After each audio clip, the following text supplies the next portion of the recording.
कि हजरत उमर के जीवन की एक बड़ी प्यारी घटना याद आ गई कि एक बार उन्होंने दुश्मन जो नाल दा बादशाह सी, नाल दे देश दा बादशाह सी, उन्हें हजरत उमर नूं खत्म करने वास्ते अपने एक गुलाम नूं भेजिया और उन्हों कुछ इतर दिते, इतर कहंदे सेंट नूं, और नाल एक जहर दी शीशी दिती और यह गल कही कि पहला इतर दई, जदों इहदी स्मैल लैणगे सोहनी लगेगी, फिर नाल ही इतर विच जहर दी शीशी रख दई।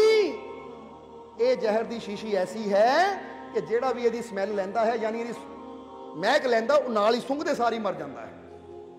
हजरत उमर की मौत हो जाएगी। और नाल उस बादशाह ने कुछ धन भेज दिता और नाल एक कहंदे है गुलाम औरत नूं भेज दिता जो बड़ी सुंदर सी।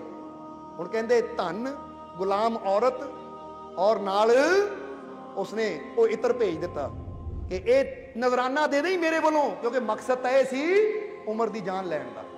जदों ये गुलाम पहुंचा मदीने विच, हजरत उमर बारे पुछया कि तुहाडा बादशाह कित्थे है उमर, तो लोगों ने दस्सिया कि साडा बादशाह उमर वो तो फकीरां की तरह रहिंदा है, कहण नूं ही है मक्के दा बादशाह, पर रहिंदा फकीरां की तरह है, वो फलानी जगह बैठा है।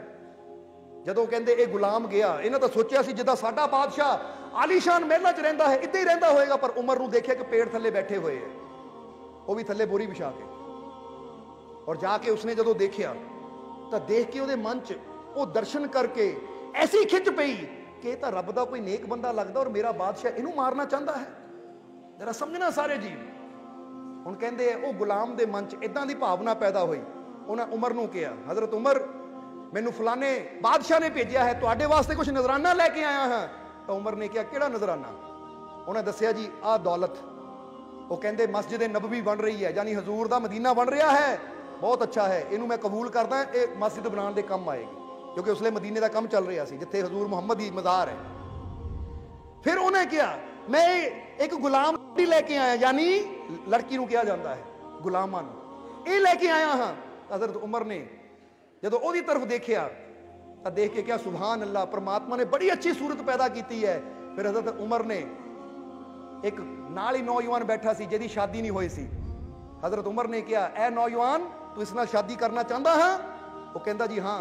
कहते फिर जा, ये मैं तेरे इख्तियार च दिती, तेरा अज निकाह पढ़िया जाएगा, अज तो ये तेरी पत्नी है। वो गुलाम बड़ा हैरान रह गया, कहता मैं तो सोचा सी साडे बादशाह कोई चीज पसंद आ जाए मेरी, पर इन्हां दे अंदर तो कोई असर ही नहीं है। फिर उन्हें हजरत उमर ने कहा होर की चीज है? उन्हें इतर पेश किया, कहता जी आ ओ इतर है जिहड़ा बड़ा कीमती है, एक बार कपड़े नूं लग जावे तो कपड़ा धो धो के फट जाता, पर इतर दी स्मैल ओदी महक नहीं जाती। हजरत उमर ने कहा लिया फिर, ये मेरी हजूर दी मज़ार ते सुटन दे काम आएगा, क्योंकि मेरे हजूर दी मज़ार चों महक आनी चाहिए, मेरे मुर्शद दी मज़ार चों। ये आशिक दा प्रेम।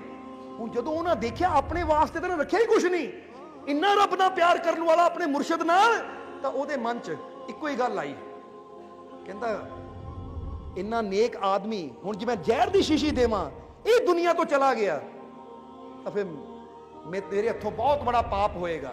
इसलिए उन्हें की कीता, वो शीशी दिती। हजरत उमर कहंदे होर कुछ है? वो कहंदा जी आ शीशी है। कहंदे की है?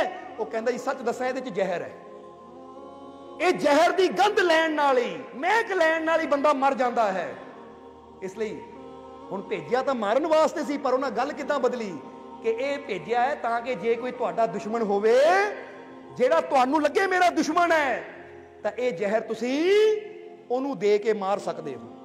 हजरत उमर ने हस के शीशी पकड़ी, कहते है एक मेरा सब तो बड़ा दुश्मन, अच्छा कीता तू जहर ले आया। वो कहता जी केड़ा तुहाडा दुश्मन है, क्योंकि जिथे तक तुसी मैनू नजर आते हो तुहाडा दुश्मन तो कोई हो ही नहीं सकता। वो कहते है लिया, बहुत अच्छा है तू जहर ले आया। वो कहते जी दुश्मन केड़ा है? तो हजरत उमर कहते तू नहीं जान सकता, क्योंकि मेरा दुश्मन मेरे अंदर बैठा नफ्स, ये मन, जरा गौर करना। कहते अच्छा होया इहनू ले आया, ये दुश्मन का मरना जरूरी सी, और तू कहता है यदि महक लैण ने बंदा मर जाता। वो कहता जी हाँ। उन्होंने शीशी खोली, पी गए, बिस्मिल्लाह कह के रब दा नाम लैके शीशी पी गए। वो गुलाम दा तो हथ पैर कंबन लग गए, जेदी महक लैण ने बंदा मर सकता, इन्ना शक्तिशाली खतरनाक जहर, वो पूरी शीशी पी गए, छोटी गई, ये तो हुण खत्म। हजरत उमर बैठ गए, चेहरा लाल हो गया, पसीना आना शुरू हो गया। और ये गुलाम डरना शुरू हो गया।